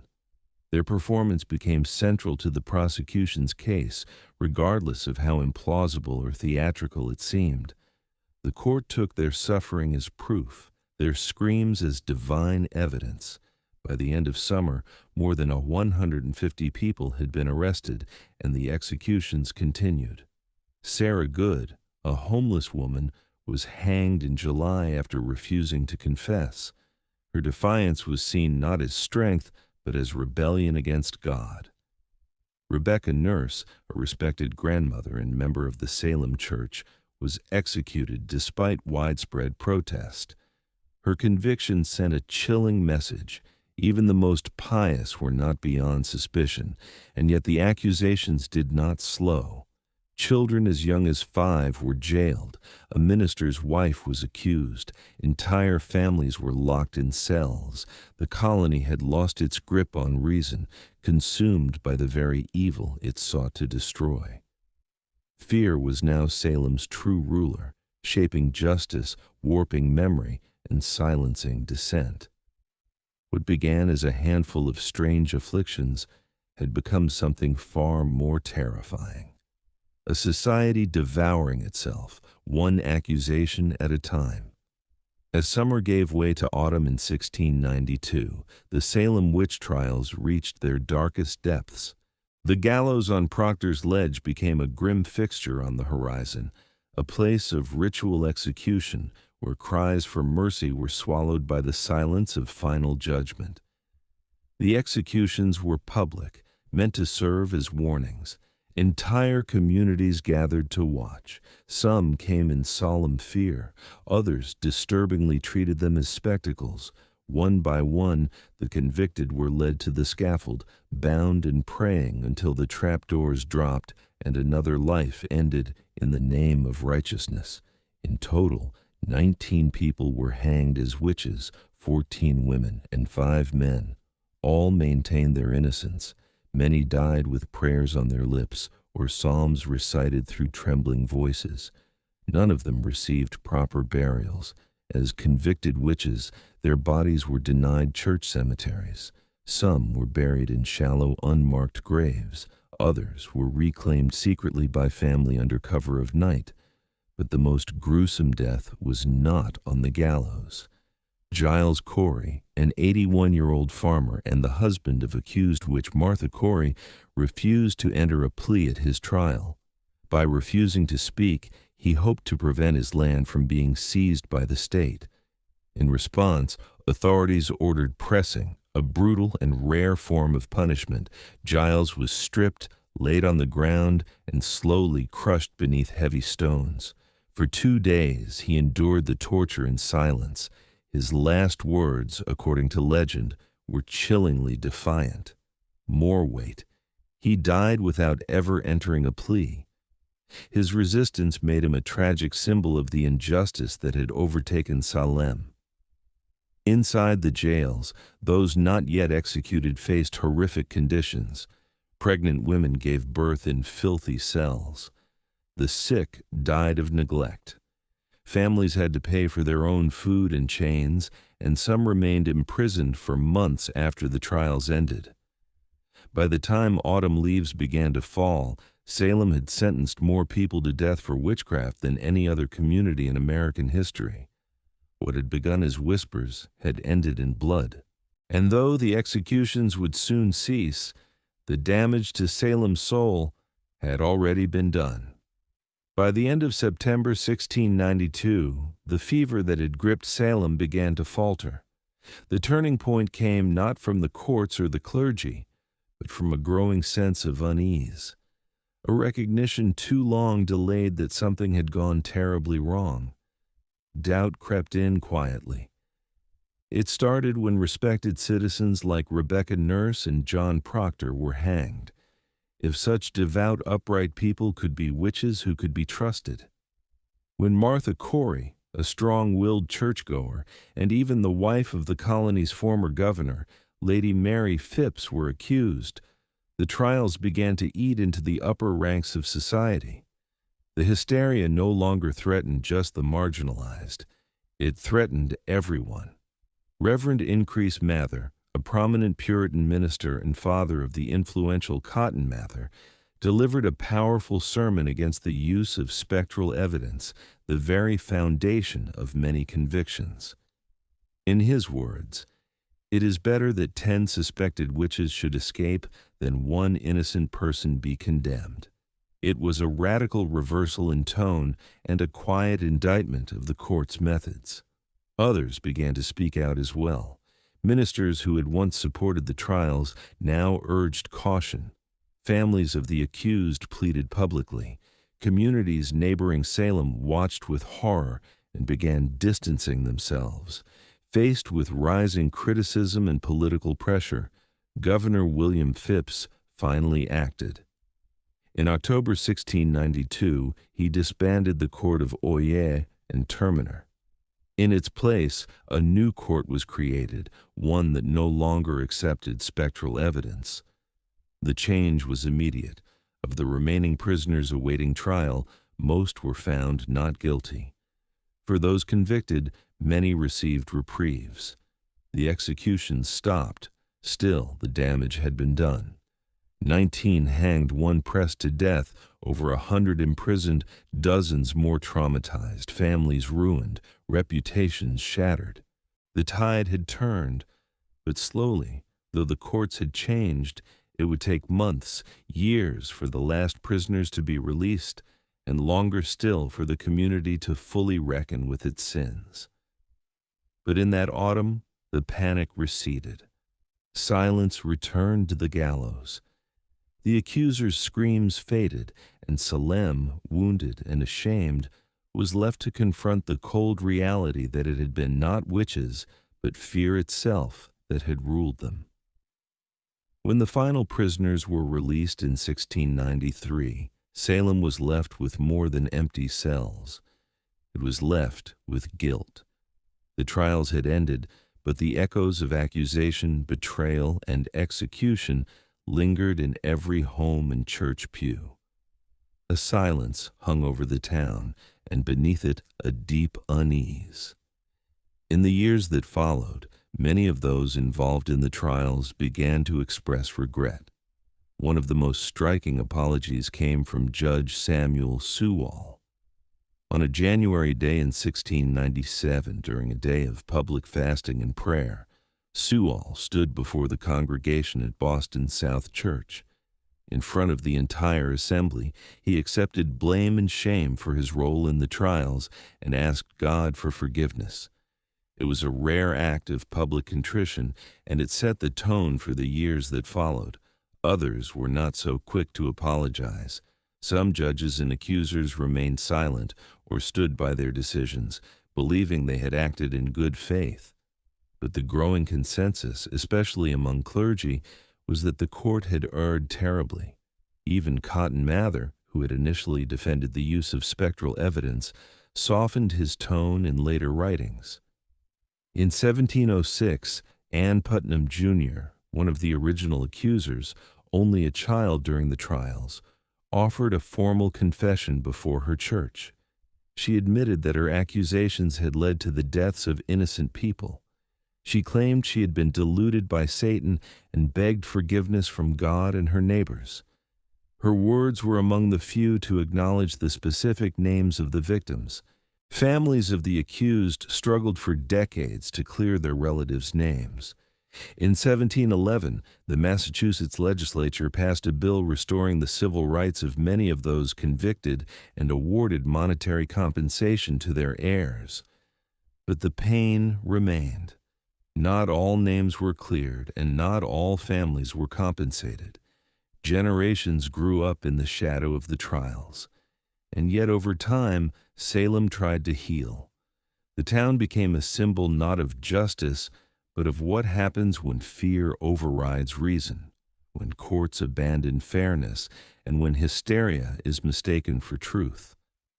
The reckoning had begun, but full justice, as history often shows, would remain elusive. More than 3 centuries have passed since the gallows stood in Salem, but the legacy of the witch trials endures, etched into American memory not as a tale of sorcery, but as a grim warning about the power of fear, the fragility of justice, and the danger of unchecked belief. The very phrase Salem witch trials has come to symbolize mass hysteria, false accusations, and moral panic. It is invoked in courtrooms, classrooms, and political speeches as a cautionary tale. Proof of how easily reason can be overwhelmed by suspicion and how quickly a community can turn on its own. Today, Salem embraces its history, but not without complexity. Museums, memorials, and guided tours draw visitors from around the world. The Salem Witch Trials Memorial, dedicated in 1992 on the 300th anniversary of the trials, features 20 granite benches, each inscribed with the name of one of the executed. They do not list their crimes because there were none. Only names, dates, and final words, testaments to dignity in the face of injustice. Yet even now, Salem's story is more than just tourism or folklore. It is a reflection of human nature. The trials reveal how fear can become contagious, how power can be abused in the name of morality, and how justice can falter when guided by emotion rather than evidence. In literature, Arthur Miller's play The Crucible gave new life to the trials, using them as an allegory for McCarthyism and the Red Scare of the 1950s. Miller reminded a new generation that witch hunts do not always involve witches, and that the past is never as distant as it seems. The descendants of the accused and the accusers still live in Massachusetts and across the United States. Some bear the burden of ancestral shame, others carry the pride of resilience and survival. In 2001, more than 3 centuries after the hangings, the state of Massachusetts formally exonerated the last 5 victims, completing the legal clearing of all accused. The Salem witch trials were brief, just over a year in length, but their lessons have proven eternal. They remind us that truth must be defended even when fear shouts louder, and that the gravest injustices can occur not in moments of darkness, but under the full light of day.